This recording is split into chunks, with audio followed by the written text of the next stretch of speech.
Hello everyone, आज का जो इम्पोर्टेंट टॉपिक होगा वो होगा लिलन। यानी लिलन क्या है? एक वनस्पतिक जगत का रेशा है।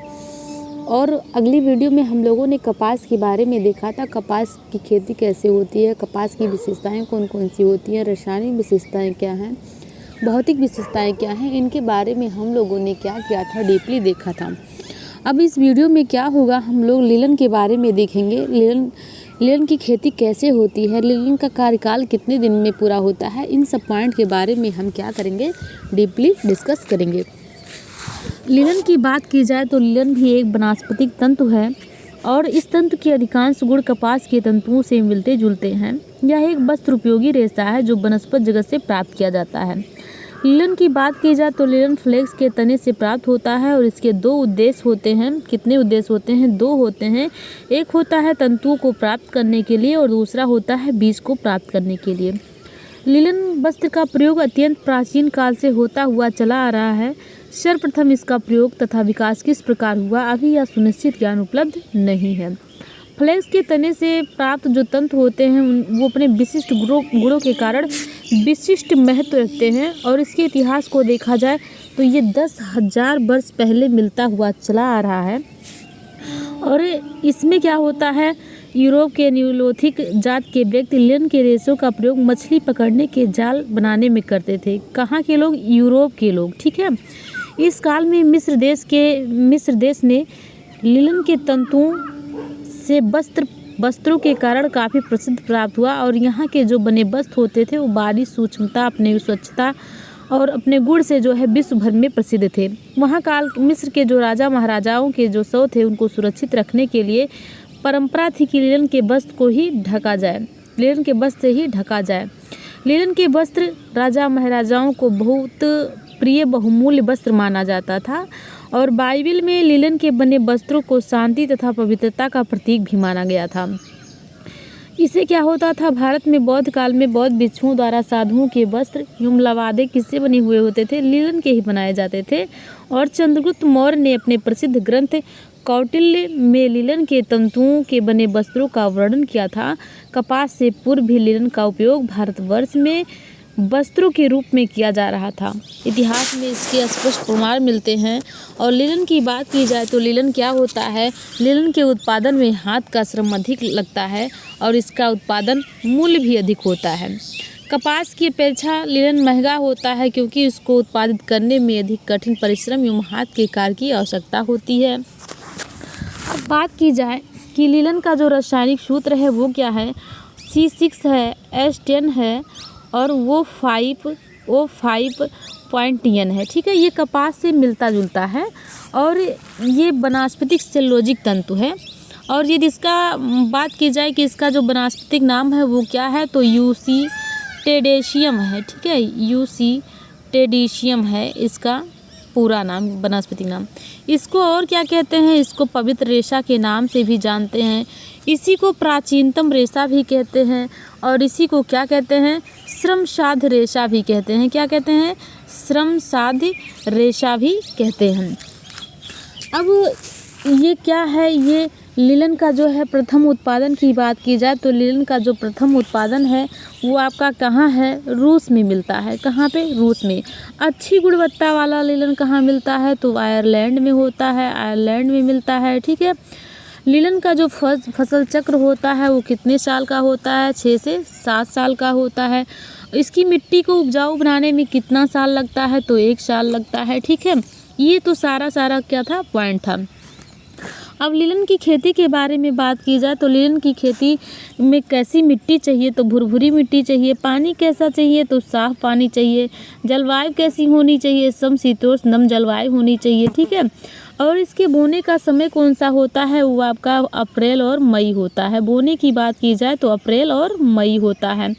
इस फसल को काटने का समय कब होता है? तो अगस्त में होता है। कब होता है? अगस्त में होता है। ठीक है। अब देखिए, जो फ्लैक्स के तने होते हैं इनके जो बोने के 2 उद्देश्य होते हैं। यानी खेती करने के जो है लिलन की खेती करने के 2 उद्देश्य होते हैं। एक तंतु प्राप्ति हेतु और दूसरा होता है बीज प्राप्ति हेतु। तंतु प्राप्ति हेतु की बात की जाए तो जिस तंतु की प्राप्ति के लिए बोया जाता है उनके भी दो उद्देश्य होते हैं, एक नीले फूल होते हैं, एक सफ़ेद फूल होते हैं। नीले फूल से क्या होता है, इनसे जो रेशा मिलता है वो श्रेष्ठ मिलता है और उच्च किस्म का मिलता है, यानी क्वालिटी अच्छी रहती है। सफ़ेद फूल की बात की जाए तो ये निम्न क्वालिटी का होता है और इसका रेशा भी मोटा होता है। तो ये तंतु प्राप्ति है यानी कि नीले फूल और सफ़ेद फूल। बीज प्राप्ति की बात की जाए तो बीज प्राप्ति जो सन बीज प्राप्ति के लिए बोया जाता है उसे पकने के लिए छोड़ दिया जाता है, फिर उसे काट लिया जाता है और इससे क्या होता है, तेल, वर्निश, पेंटलिलोनियम, तैलीय वस्त्र, उत्तम चमड़ा बनाया जाता है। बुआई व कटाई की बात तो हो ही गई है, क्योंकि बुआई का समय अप्रैल और मई होता है, कटाई का समय क्या होता है, अगस्त होता है। ठीक है, फिर इसमें क्या होता है, इसको सुखाया जाता है और स्वच्छ किया जाता है। फिर अगली जो प्रक्रिया है गलाना, यानी कि ये भी अच्छा होता है। ये तंतुओं को तैयार करने में सबसे अधिक महत्वपूर्ण प्रक्रिया क्या होता है, गलाना होता है। और इसमें बंडलों को क्या किया जाता है, पानी में गलाने के लिए डाल दिया जाता है और पानी में पड़ा रहने से जो तने की छाल हो जाती है वो छाल होती है वो गल जाती है और रेशे जो होते हैं वो आपस में जिस पदार्थ में सटे रहते हैं वह पदार्थ भी पानी में घुल जाता है। इस प्रकार से रेशे स्वतंत्र होकर के पृथक पृथक हो जाते हैं, यानी पृथक होकर के वो बिखर जाते हैं। तो तने का जो ऊपरी भाग है उसको गलाने की जो है 4 विधियां होती हैं। एक होता है पानी द्वारा, दूसरा होता है ओस द्वारा, तीसरा लकड़ी के पात्र द्वारा और चौथा है रासायनिक विधियों द्वारा, जिसे कहते हैं तोड़ तथा पीट कर तंतु को अलग करना। अब पहला पॉइंट है जो है पानी द्वारा। पानी द्वारा की बात की जाए तो पानी द्वारा में क्या होता है लीलन के, इसमें पानी को क्या किया जाता है 2 सप्ताह तक, ठीक है, 2 सप्ताह तक पानी में रख दिया जाता है। और पानी कैसा होता है, साफ़ होता है, ठंडा होता है और बहता हुआ पानी में रखा जाता है। तो ये पानी द्वारा था।